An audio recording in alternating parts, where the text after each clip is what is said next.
निर्भया, ये नाम तो सबने सुना है क्योंकि ये नाम सामने आ गया था। लेकिन कितनी ही निर्भयाएं जिनके नाम हवस के शिकार तो बनते हैं और किसी के सामने आने से पहले ही दम तोड़ देते हैं।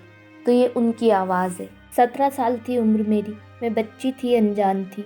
माँ, मैं मूवी देखने जाऊँ? हाँ बेटी, पर 8 बजे तक वापस आ जाना। बचपन बीता यही सुनते सुनते। अब मैं उड़ना चाहती थी। हाँ माँ, मैं आ जाऊंगी, कहकर घर से निकली थी। रात अंधेरी काली थी और सुनसान रास्ता था। तभी बस रुकी और आवाज़ आई, आओ दीदी बैठ जाओ। मैं डरी सहमी अकेली थी और 8 भी बजने वाले थे, घर पहुंचना था। मैं उस बस में बैठ गई। नहीं पता था मुझको कि ये रात कितनी काली होगी। बस घूमती रही दिल्ली में और मैं चिल्लाती रही। नहीं था कोई जो सुने चीखें मेरी, नहीं था कोई जो बचाए जिंदगी मेरी। हैवानियत थी चरम पर उनकी, मुझको ऐसे नोचा था, शरीर तड़पता रहा मेरा, आत्मा का कोई ठिकाना नहीं था। मैं चीखती रही, वो नोचते रहे, मैं मरती रही, वो हंसते रहे। हुई सुबह तब फेंका मुझे एक कचरे के ढेर में, देखकर अनदेखा करते रहे लोग अपनी अंधेर में।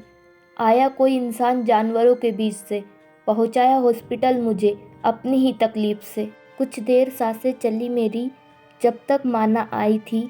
माँ, तुझको उनको सजा दिलाना है, माँ ने कसम मेरी खाई थी। तेरी बेटी नहीं रही माँ, ये मेरी अंतिम विदाई थी। कोई नहीं था हक में मेरे, सबने मोमबत्तियाँ ही जलाई थी। कुछ घंटों में भूल गए सब, अब दूसरी निर्भया आएगी।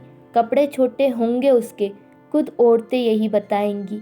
1000 लांछन लगेंगे उस पर, फिर बात दब जाएगी। कुछ घंटे बातें होंगी, फिर दूसरी निर्भया आएगी।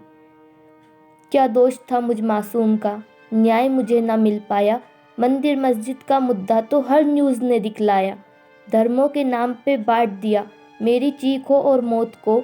लुट रही है रोज निर्भया, अब तो कोई रोक लो।